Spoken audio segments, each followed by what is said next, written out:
2005 সালে মৌসুমী যে বাচ্চাটাকে কোলে নিয়ে তার নিজের দুধ পান করাইছে, সেই বাচ্চাটা আমি। কিভাবে মৌসুমীর দুধ পান করলাম আমি? আমার বয়স যখন 1 মাস ছিল, ঠিক তখনই আমার মা আমাকে কোলে নিয়ে এফডিসির সামনে দিয়ে বাসায় যেতেছিল।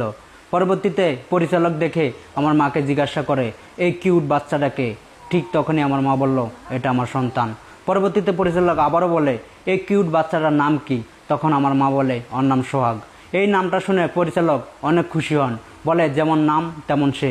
পরবর্তীতে আমার মার কাছে আমার বয়সও জিজ্ঞাসা করে। পরবর্তীতে আমার মা বলে ওর বয়স 1 মাস।